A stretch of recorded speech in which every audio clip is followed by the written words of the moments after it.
On this week's episode, you talk about ordinary angels. And other pop culture news from the week.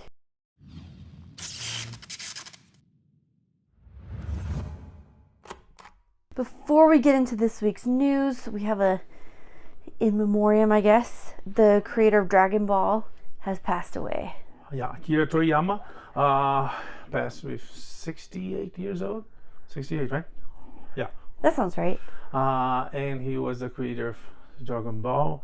That last, well, still going. Yeah. So he could be credited as the man that brought Japanese animation or anime to America after Dragon Ball came so many other things. And he was very talented, young, and gave us a very strong, family-oriented, funny show to Dragon Ball Z, and all the other iterations of the show. And yeah, it's a great loss. Our sentiments to the family, and as fans, we can surely say he will be missed. Okay, moving on to our usual content now. We just got back from the theater, as per usual, and this week we watched Ordinary Angels, the film starring Hilary Swank and Rich Ashton, right? Nope, Rick Ash. What is his name? What? I messed this up. Ritchson. Alan Richardson. Oh my gosh. All right, I'm Rick gonna Ashton, Rick step Ashton back. is like, I'm gonna get you. No, that's Rick Astley. Okay, sure. Now I doubt your Still, name. okay. Let me just start over there. Starring Hilary Swank and Alan Ritchson. There we go. Anyway, they're in the movie. Yeah. Kingdom something production. Distributed by Sony, I guess. Lionsgate. Very good. It was actually better than by the trailer. I had good expectations. I thought it would be good, but there was some, I don't know, maybe I didn't pay attention, maybe the trailer wasn't clear, but by the trailer I had one notion about the story, and watching the movie I was like, wait a minute, it's actually more how can I say, is more ordinary, on the sense that on watching the trailer, the movie is, can you do a synopsis about the movie according to the trailers? Or yeah, so basically this is based on a true story. It all takes place in Louisville, Kentucky, in between like 93 and 94. Hilary Swank plays a woman who is a functioning alcoholic, but kind of in denial about all of it. And then she finds out about a local family who's just going through it. The mother just passed away, and now their little girl is also dying unless she can get a liver transplant. And so Hilary Swank's character decides, like, this is it. This is my purpose. I'm going to save this girl. I'm going to help this family. And so then what ensues is, like, different trials of faith and miracles, and then more trials, and just everything that they went through together. It's really beautifully told. Definitely an ugly cry movie. And yeah, I don't really want to give away any more details, but I agree with him. I found the story a lot richer and deeper and more profound than what I had thought from the trailers. Yeah, it was pretty good. The trailer was good. For me, the main element was on the trailer, it's not clear that Hilary Swank's character, the woman that saves the day, I thought of her as Erin Brockovich on steroids, because she moves heaven and earth. She does like impossible things considering her circumstances. On the trailer, it's not clear that she was a rando, that she was someone just... Oh, yeah. The trailer made me believe that she was someone that worked doing that. I don't know if you had that impression. No. But she is a complete stranger. Yeah. Like, she looks at a newspaper and is like, done. Yeah. Here we go. She's like, oh, this is so sad. someone has to do something about it, and she did. Yeah. She was a hairdresser. She had a salon dresser, hair salon. Salon. Hair It's still salon. salon. It's always gonna be salon. Hair Every salon. time. Yeah, whatever. So hair salon. Does it spell different? Yep. No. Totally different. Hair salon, SALON, 1 O. Yeah. A saloon is SALOON. Oh, okay. There you go. So she has a hair saloon? Nope. This is really fun for you, isn't it? Enough with hairy jokes. Yes. Anyways, so she has a hair salon. She has her own life, her own tragedies and joys. But she saw on the news someone that desperately needed help. And she decided to do it. It's like, from the trailer, I thought it was really good. Someone that worked helping that family quite a lot. But knowing that this person was a complete nobody, she was no connection to the family.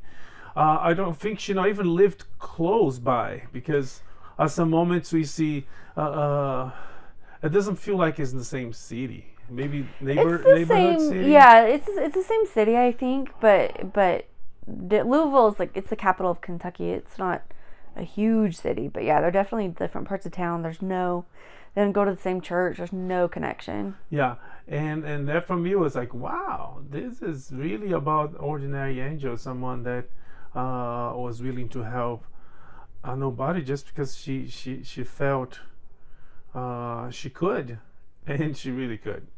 She does amazing things. The Hilary Swank is great on it.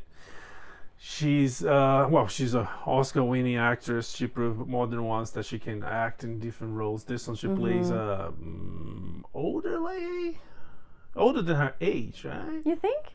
Well, we saw the pictures, and we saw the pictures of the original character.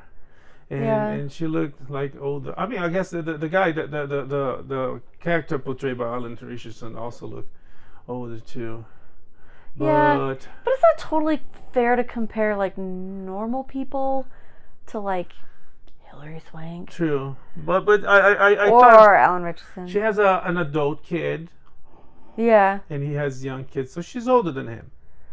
I guess so, yeah. Because one thing that brought Alan Ritchson to the role was that he liked this platonic relationship, community helping each other. It's all being a romantic relationship, and there's not about it. She's trying to help, and at a lot of moments, he says, "No, thank you, bye," and she says I don't care. It's not about you. Too bad. I already did it. Yeah, it's about your little girl, and she moves again heaven and earth to do it. Yeah. But again, she's great on it, and he's really good too. We also have Nancy Travis. We have that guy that's on everything. Can't remember his name. The pastor was on Curb. Yes. He's like a really familiar voice. I couldn't tell you his name or what he's been in, but whenever he shows up, I'm like, oh, that's that guy. Yeah. He's one of those actors. Oh, that guy. Yeah. Really well done. Very compelling. Very captivating. It keeps you. It was, and given even though they don't really give it away in the trailer, but you kind of know from the tone of the movie and who it's coming from, you kind of know where it's going. But even knowing that, it was still quite captivating, quite compelling. It is.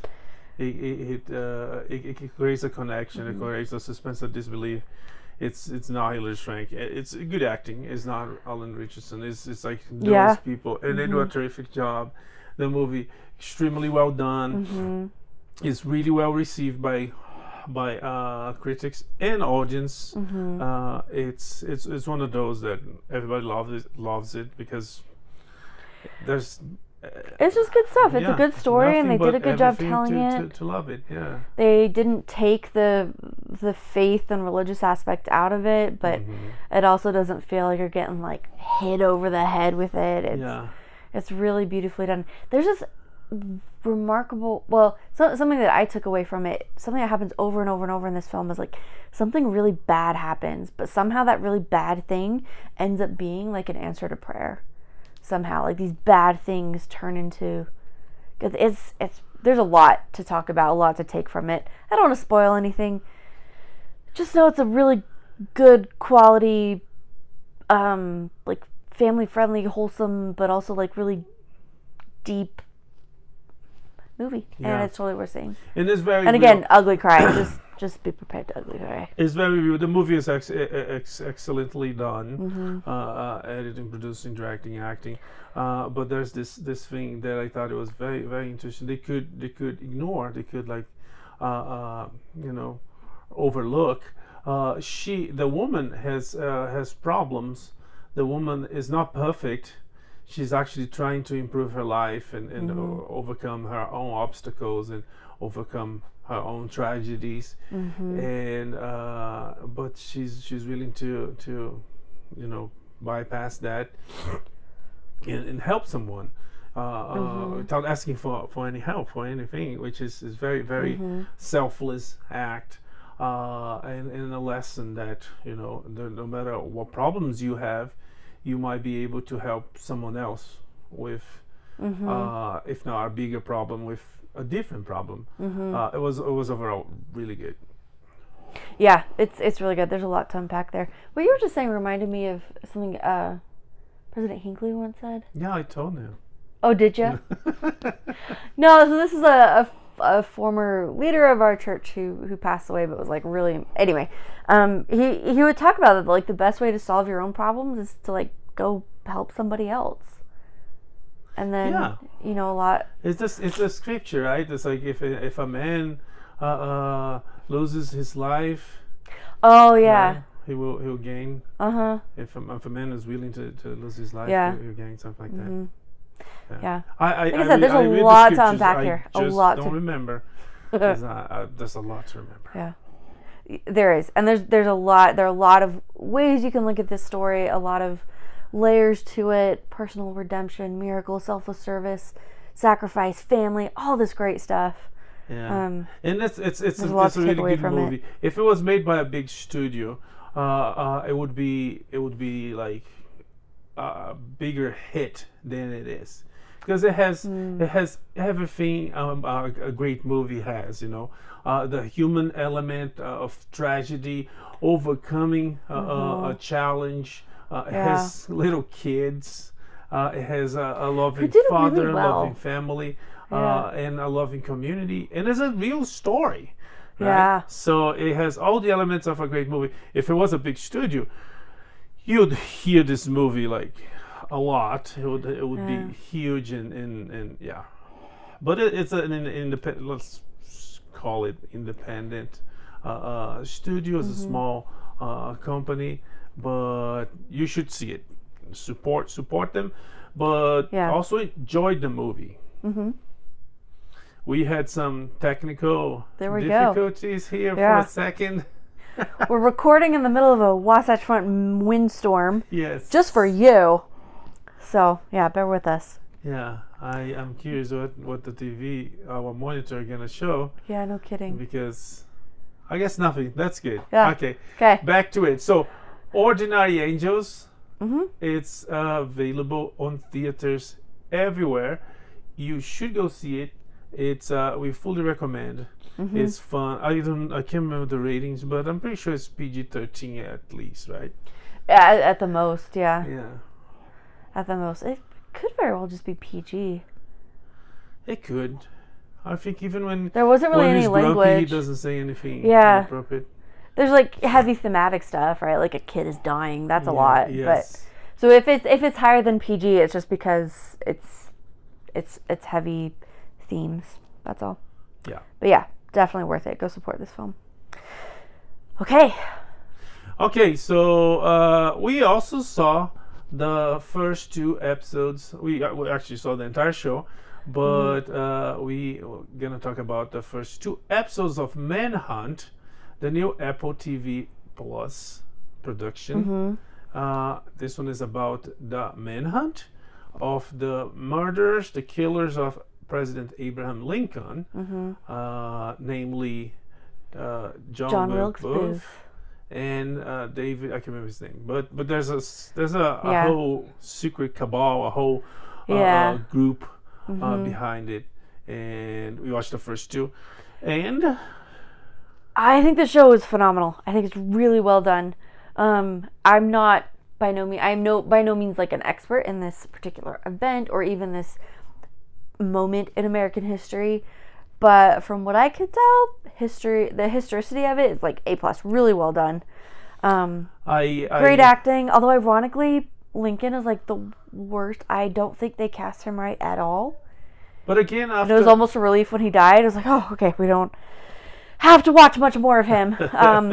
After Daniel Day-Lewis it's tough to follow that. Even Lincoln was like, oh, this guy's too good. I'm glad I died. Yes, to be fair, they used a lot of prosthetics that I don't think were terribly well executed. And if you're gonna do prosthetic, you either need to like lean in to like have excellent prosthetic, or just accept the fact that this guy doesn't look a whole lot like Abraham Lincoln, and we're just gonna roll with it. Yes, he is tall. But like the contact lenses were a little wonky sometimes. I don't know. And then he was doing this fake voice. I was just like, oh, this needs to stop. For me, the only distraction was actually the voice, the acting. It was like, wow, like very, very, But besides that. But that's seriously, like, that's all I've got. Yeah. Everybody else, great acting, well written. Again, even kind of knowing how it ended, it was still, because, like, spoiler alert, John Wilkes Booth killed Abraham Lincoln. Whoa! It was still... a pretty riveting story from beginning to end. Yeah, the show is really well executed. It's really well done. The acting, Tobias Menzies and the other guy, I can't remember his name. He's actually on Masters of the Air. That's right. And you see he has range because he plays a despicable character on John Wilkes Booth on this one, and he plays a very a hero on the other one. So kudos to him. He does a terrific job. He really did. Like, terrific job to the point, like, already I don't think anybody's a big fan of John Wilkes Booth. You hate him more by the end. Like, he's so well portrayed. He gives us so many new reasons to like intensely dislike this guy. It's really I did read a couple of books in the past about the whole assassination, and they cover really well aspects of the whole complot, the whole plot. There you go. To assassinate the president. The art direction, the photography, it's really fun. It's really fun. It's really captivating. It's really compelling. It transports you to that time, and tells the story of this great tragedy, and give you some. I don't know if everybody knows about all those details, but it gives you how the assassination was. They were trying to kill several other people. I don't know if there's general knowledge, but it gives you a lot more, and how Booth was like cuckoo, and even that to the very end, there's some stuff that you might not find out if it's true or not, because again, the guy is kind of crazy. Anything else? I would say this is well worth a watch. Not a family show, but very worth watching, because it also they use the story to really dig into some of like the aftermath of the Civil War and how and Reconstruction and what went wrong and some of the fallout of Lincoln's death. It wasn't just like, oh no, this beloved president died. This had a pretty huge impact on how the country rebuilt and reunified, but also how like it didn't rebuild and reunified, and kind of sowed seeds that for a harvest that we're still reaping today. Like we're feeling the effects and these consequences like throughout time. It's really interesting stuff. Well executed production design, phenomenal. It was so great. So yeah, I think it's well worth watching. So on Apple Plus, or Apple TV, whatever. They're Apple still TV Plus. Yeah, Apple TV Plus is still turning out great content. Manhunt, available on Apple TV Plus. First 2 episodes, and 1 episode every other week. Every other week? Every week. I think it's every week. Every week. Yeah. Yeah. Okay. Another show we've been watching. This is on Netflix. This is Guy Ritchie's The Gentleman. Yeah, So it's great. adaptation, a different version of what he did in the movie. Yeah. Or maybe a follow-up? Like, would it be fair to call it a sequel? No. They said it's the same universe, but I at this point I don't think. I mean, it could be. That was my impression, because like the movie is like in the 60s, right? Huh? Isn't it? No. The movie is current time. What really? movie are you thinking? I'll be honest, I get a lot of his movies mixed up. Are you sure it's current time? It's current time, yeah. Yeah. They have All cell right. phones and things. In the movie? Yeah. What movie are you thinking? I don't know. Yeah. I don't know. The series was awesome, though. Yeah. Apparently Regardless, the movie wasn't, because she can't remember. The movie There are is a lot really of things great. I can't remember, and The we movie watched is really an great. insane amount of movies. Anyways, So- so this one is a similar story. I wouldn't go as far as calling a sequel. At this point, is not clear, but the Okay. plot is very similar. Is about the gentleman. Is about the what's he say once about royal lords. When the word of royal lords collide with the word of drug lords.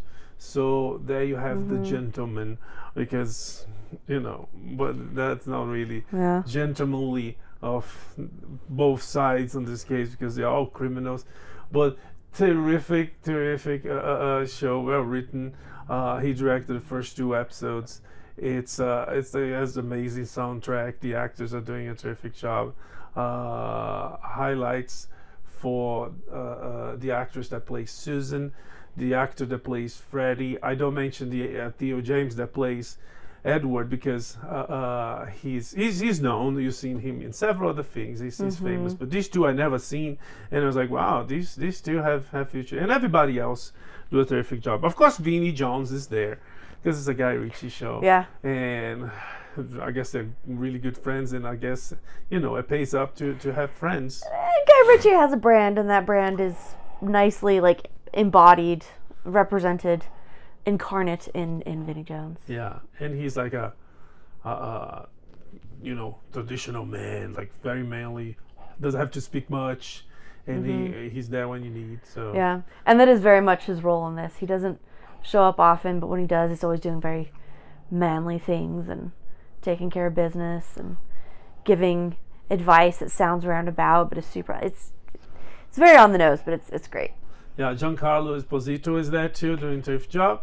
Giancarlo Esposito, that was sort of all over the news. I don't think he said it again. I think some sectors of the media like to rehash some news to doing like sort of a fanboy type of plea. They mention a quote that he said that he wants to be Professor X. He wants Denzel Washington to be Magneto. And bringing all sort of debates, and the people that said no, the people that hate it, the people that love it. I honestly think they're good actors, but find other roles for that, because and then of course there's people that bring the fact that, or the farce that Professor X and Magneto were inspired by. They were inspired by Martin Luther King and Malcolm X, which is not the case. They were based on Jewish leaders. The authors are Jewish. They use Jewish leaders because, anyways. So there are some similarities you could certainly draw. Yeah. And the metaphor about segregation and it's similar, but it was not the case. And they are terrific actors, both Denzel and Giancarlo. Yeah. But I think should not be the case. But again, he is on the show and he does a terrific job as usual. We almost there's even a fun nod to Breaking Bad. Yes. Yeah, we're getting close to the end. We have 2 more episodes, but so far we already recommend because it's good. Yeah, it's well written. It's really fun to watch, and TV works really well for Guy Ritchie. I think like having this one, because like in his movies he has like all those different like disparate threads that then come together beautifully at the end. This is giving him lots of time to like develop all these different things, and they're doing a great job of balancing like episodic storytelling, but also having a nice long arc that's going to come together. It's been really fun. So I like this. I like this a lot, and I hope they do another season. The Gentleman's available on Netflix. 8 episodes. Well worth your time. Very fun, especially if you like Guy Ritchie. And this whole royals meet drug lords. Upstairs, downstairs, but with like, criminal undertones. Yeah. They did call it the Downton Abbey of aristocrats. Yeah. No, was it? No, isn't that the Regime? Oh, that's right. Yeah. Yeah. But this is very similar, Downton Abbey. And they call it upstairs, downstairs. There was actually a BBC show called that like years and years ago. But upstairs is like the nobility, and then downstairs is the help, the servants. So this, you do very much have that whole vibe, but in this case we've got upstairs the nobility, the wealthy, and then downstairs the drug lords, but how they don't really exist without each other. And anyway, it's great and it's delightful, and you should watch it. Yeah. On Netflix. Okay, the Oscars happened this past week. The Oscars happened. Finally wrapping up award season. Yeah.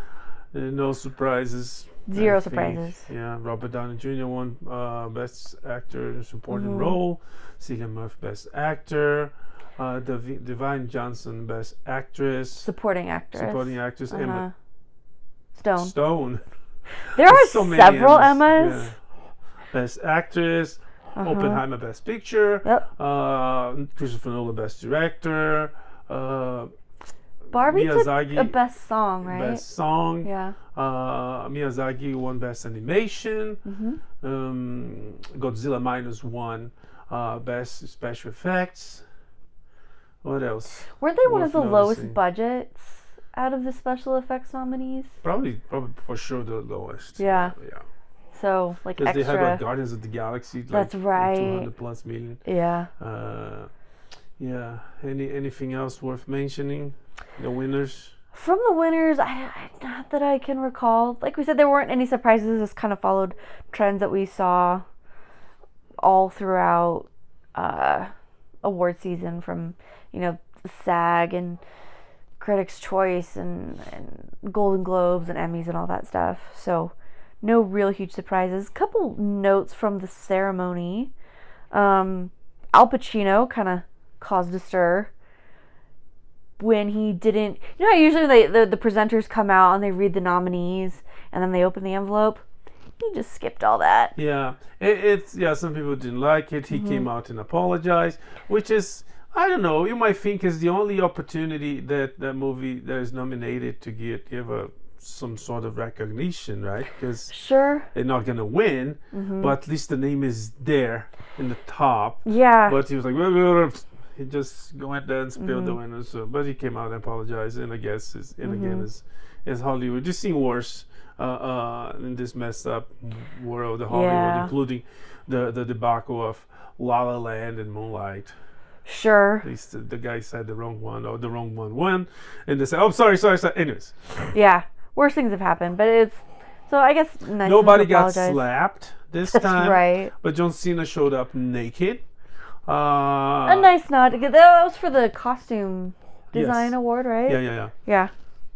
What else? Mulaney had a really funny moment. If you didn't see, you should see. He goes on about, well, you should see. Okay. And it was good. Yeah. What was Jimmy Kimmel made some joke about Poor Things? Oh yeah. If Mulaney was really funny, and he should host. He totally should host next year. Mulaney is very funny, yes. But Jimmy Kimmel made a joke about Poor Things, and lip readers everywhere. And again, It's not that hard. There's not only deaf people that can do it. People that he can do it too. So they clearly, the camera panned to her, and they clearly saw her saying, "prick." Oh. Yeah, she wasn't happy about the Oh joke. dear. Yeah. All right. Well, she did win the Oscar for that, so I guess she has, Batman was in the house. Penguin. Yes. Penguin and Mr. Freeze. Arnold Schwarzenegger and Danny DeVito showed up, and they mentioned, we're here because of Batman and yada yada, and they called out Michael Keaton, who was in the audience. Yep. Come at me. Yes. It was a nice moment. It kind of reminded me of when Emily Blunt and Anne Hathaway were presenting something, and they made jokes about Devil Wears Prada. And they went to Meryl Streep, who went into her. I forgot the name. Anyway, went right. It was a nice moment. Michael Keaton proving again that he's such a great Batman. on the same type of joke, Ryan Gosling. There was in Barbie. He was Ken. Emily Blunt. There was on Oppenheimer, and they're gonna be together on The Fall Guy. Joked about. Looks like such a good movie. They joked about how Oppenheimer was running on Barbie still, and then the other one says like, "Stop mansplaining things to me." Yeah. Anyways. Yeah. It was fun. It was okay. Nothing out of the ordinary.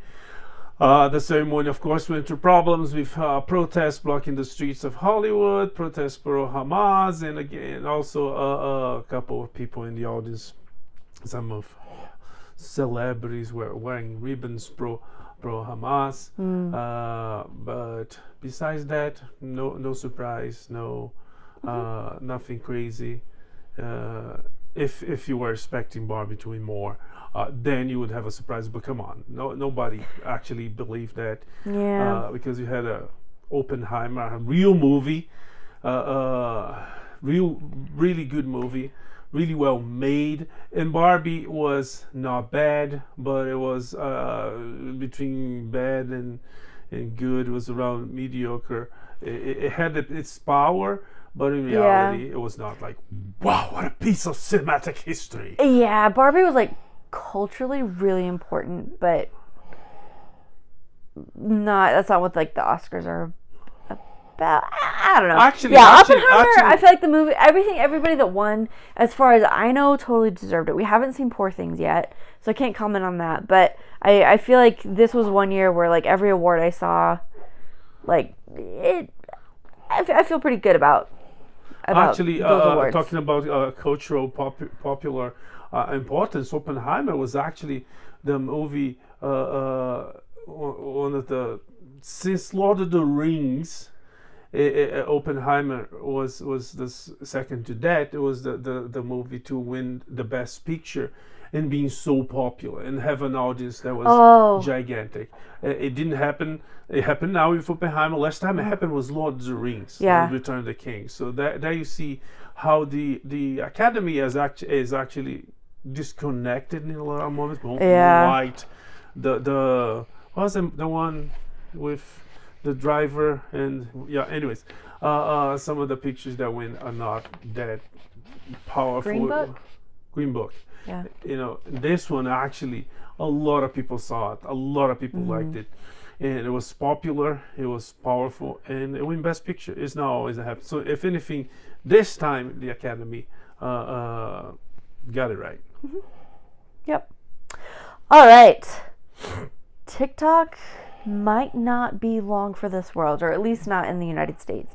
The House passed a bill with huge majority, bipartisan. We haven't seen anything like this for ages. 352 to 65, passing a bill that would either force, is it BrightDance? Anyway, force the owners of TikTok to either divest, or ban it in the United States. Yeah, good riddance. They do have a chance to make some money by selling the majority of their assets. Mr. Wonderful, known from the Shark Tank, he said, "I'll buy it. I'll buy it. I'll make sure they they're gonna keep making money, but we control. We move the servers to the U.S. You move the structure, the programming, so it stops spying on people. It becomes an American thing. But most likely the Chinese will not sell. They are pushing a campaign throughout their social media influencers to asking people. I mean, they control the minds of people, so they're using the mind control they have in people. To call your senator, call your congressman. Well, here's the thing. They're not even just doing it through influencers. There was a push notification that went out to all adult users using their location data to give them the phone numbers for their representatives. See? So it wasn't just like getting users or content creators to say stuff. It was the app itself. Yeah, and that's one of the big critiques. China doesn't want to lose that control because TikTok it's a Chinese app that spy on you, and also is proved by more than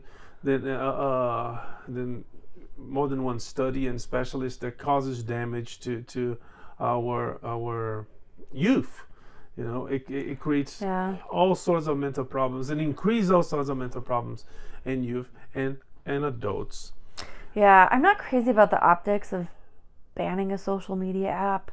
That's what they preaching. That's what China is pushing. I know, but it's not just China. It's not a great look.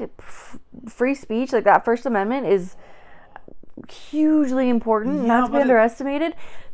But it's an enemy nation that's using. I know. I'm just throwing in the other side. This isn't a done deal, and I don't like. It's just worth. Yeah, well, and it's not against. I hope that they decide to sell. That would be much better. Because yes, they're giving them the option if they don't want. Yeah, it's they only proving everybody right that they. Well, and the other thing is the other two major social media platforms are owned by the same company. Facebook and Instagram are both Meta, and that's not great. Yeah. So I don't know. Maybe somebody else can like rise from the ashes and make something happen, but we'll see. Very, very unlikely. But anyways, good riddance, TikTok.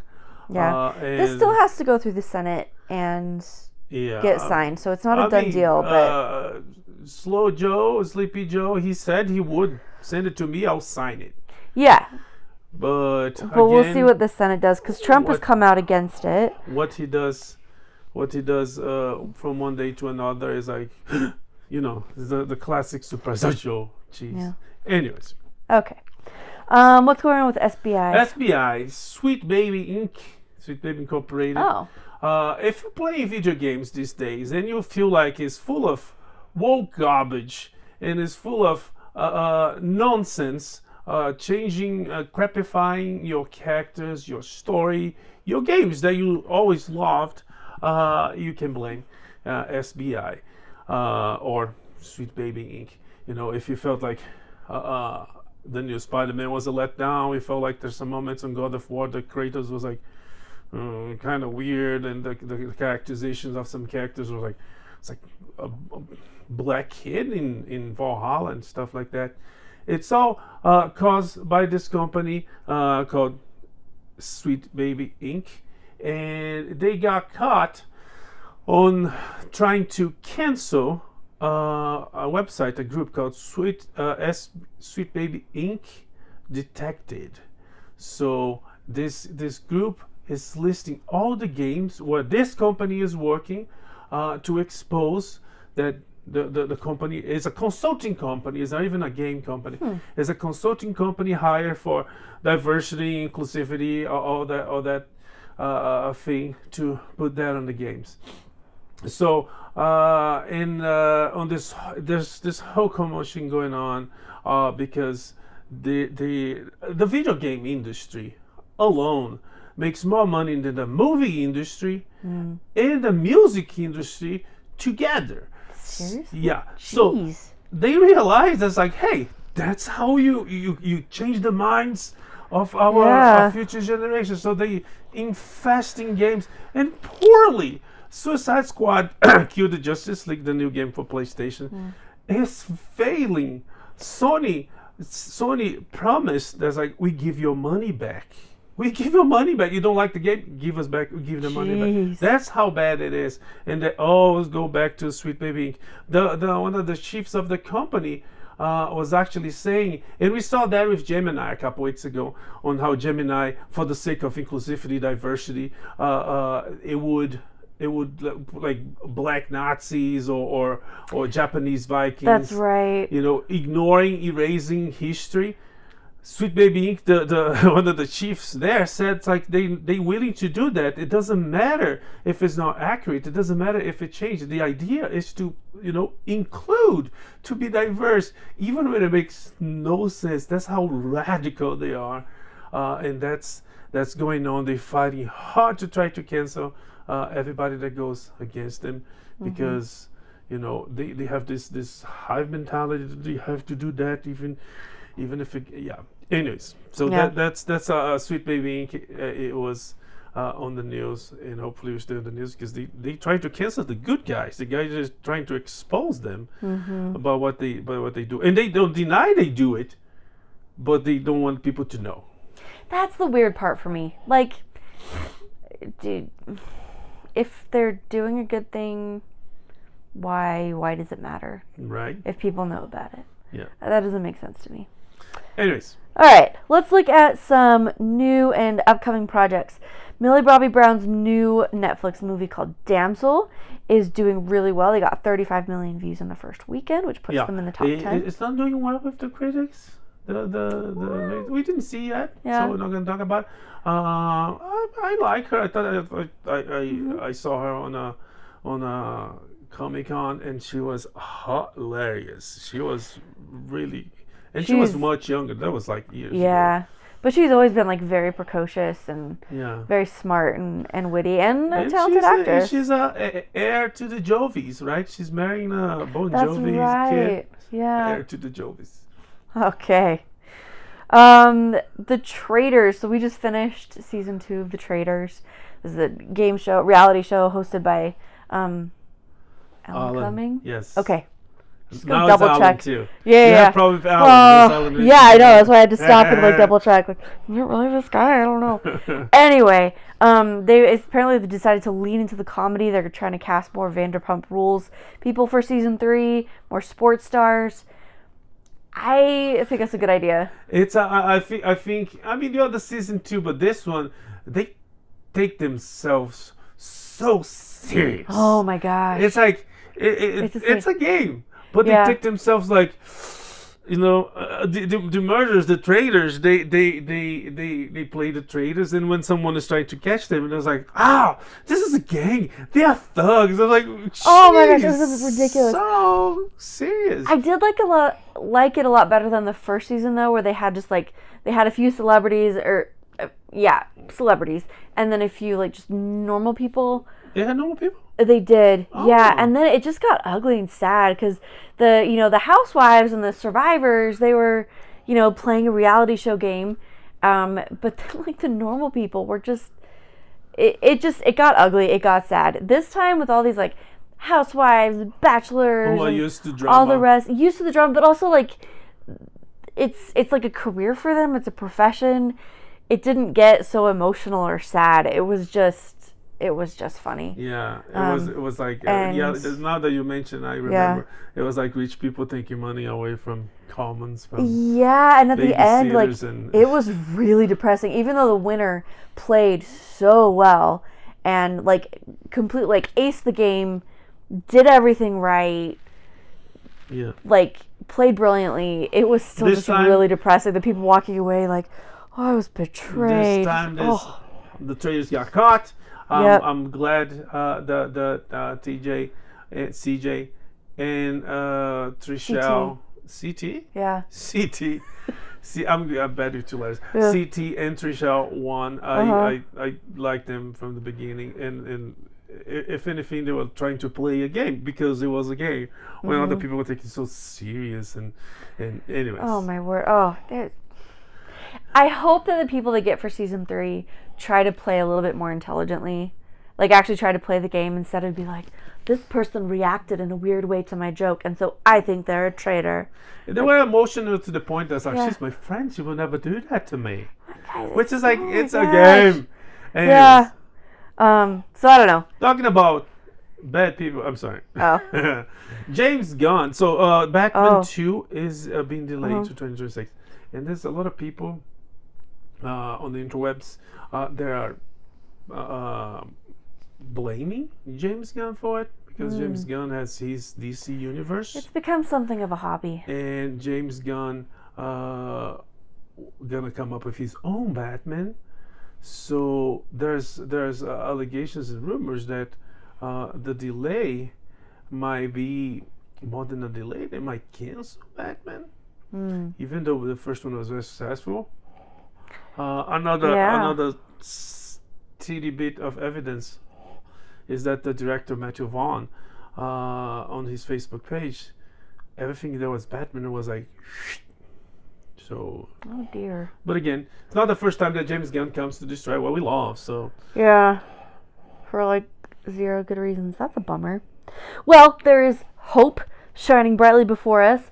The Bear season 4 is going to be filmed back to back with season 3. Oh yeah. So the Bear that got season 3 renewed. 2 more seasons. Already got a 4th season. Yeah. Renewed. Surprise one. It's going to be shot back to back. The Ghost was renewed on CBS. We are very happy about this. This has so far been a quality show, and I think I don't feel like they're running out of steam yet. I still feel like they have plenty of juice, plenty of especially story the to tell. Plot twist of the last week's episode. Yeah, so so two plot twists. Yeah, I'm talking about the very end plot twist because the what happened to the Pete's wife. It wasn't expected, but it could happen. The plot twist was surprising because they established that Flower got sucked off, and she actually didn't get sucked off. That's right. You should see it. Yeah. They're on. Let me see. The other day was Super Mario Brothers Day. Mario Day. What do they call it? Mario Day is Mario Day. Yeah, I did not connect that. Anyway, so we watched the movie. Still fantastic. Yes. Still delightful. Yeah. And they announced a sequel. Yeah, it will come out in 2026. And if it's half as good as the first one, it will be really good. Yeah, it was fun. We watched it with my mom and sister, neither of whom had seen it yet. And neither of whom were terribly into video games or Mario or any of that. They loved it. It's such a solid movie. Weirdos. Well, nobody's perfect. All right, it's time for everybody's favorite section. What is Disney/Marvel/Sony Marvel doing wrong this week? Okay, let's go fast through it because we don't have a lot of time. Oh, sorry. Is all we have left? Yeah. Okay, so let's go. Let's not spend a lot of time. So Marvels. Well, now it's one of I wrote this, so this is wrong. Do your best. Marvels now is also one of the worst performing MCU film on Disney Plus. So not only in the box office, but also on Disney Plus. Just to prove that it's not. Some people blame on the fans. It's like nobody has interest to see it. It doesn't matter if they're gonna pay to go to the theater or if they're gonna stay home. Yeah. Okay. Every now and then something does better on streaming, but this did not. Yeah. This has led to Bob Iger thinking Eternals 2 is a guaranteed flop. Yeah. We agree. So he according to him, rumor says that he is not gonna make Eternals 2, another Captain Marvel, which will be the third one, another Ant-Man movie, because the company should invest in big hits, in profitable franchises, not like losing money they do. Yeah. So they've also maybe canceled the Bambi live action, which, that doesn't need to happen. They killed Bambi's mom, now they're going to kill Bambi. Oh, jeez. Okay, what's going on with Rachel Zegler in Snow White? Oh, yeah. Are they reducing it more? And more rumors that they're reducing her role considerably on the movie. They're going to be a little girl as Snow White, and she's going to be less and less on screen because, everything she said. Okay. The X-Men 97 creator was fired? Yes. The show is about to start, and he just got fired. There's a lot of controversy surrounding the show because they're going for, again, woke garbage. They pushing agendas and for homosexuality, bisexuality on the show for kids, on the show that takes place in '97, where none of the agenda of the day now was a thing. Anyways, you know the drill, all the crap they push. The guy was fired allegedly. Not because of that, which he should, but this is not going to change things. Like, oh, we're going to go back to the good side. No, allegedly he was fired because he working on a kids show. He had a OnlyFans account with full nudity, and that's weird. Working for the Mouse House, working for the making kids shows. Okay. So yeah, good riddance. Okay then. Brendan Wayne has revealed there were no plans for season 4 of The Mandalorian. Not really a huge surprise because they're making a movie. Yes. So there's more and more rumors that might not, Mandalorian 4 might not happen. Yeah. But again, that would be 2025, I think, 2026. Yeah. Yeah. Anyways. But between the way season 3 ended and with the announcement of the movie, like I just kind of assumed. That's true. And if anything, if they take the time to do something good, that would be nice. Talking about something good or not, because this is such a mess. It's like, let's do this. Oh, let's not do this. Let's do this. Let's not do this. Anyways, Patty Jenkins is back on board to make a Rogue Squadron from Lucasfilm Star Wars Disney. I really want this to work out because Rogue's like it could be really great cool. Content. It could be really good. Great content. It's great source material. But Kathleen Kennedy said that Star Wars has a problem that it doesn't have a lot of source material. Oh my gosh. So they might completely ignore it. And they've been ignoring like every source material for both comic books and later properties. They just avoid it. Don't do it. Except for Dave Filoni, who's like sneaking a lot of it back into the canon. So thanks, Dave. Okay, Sony execs are reportedly unhappy with Dakota Johnson's comments about Madam Web. Oh, she's like... We were unhappy about Madam Web, so... Guess everybody's disappointed. She's out. Sydney Sweeney made a joke on SNL. There was jokes at the Oscars. But Sony, they made their bed, so... Yeah. They really did. And honestly, like we said last week, I'm kind of... I like Dakota Johnson more for being honest about this. I'm not pretending. Venom 3 has a title. Yes, Venom, The Last Dance. Which definitely doesn't make me think of Ghost or rom-coms or anything like that at all. Okay, and Madonna. Madonna, I guess she's always been like a really controversial person. Just before Madonna, we were talking about Captain Kennedy and how there's no source materials for. I think it was the Fallout producers saying that they tried to do something different, very different, deviating from the source material because, quote, nobody can when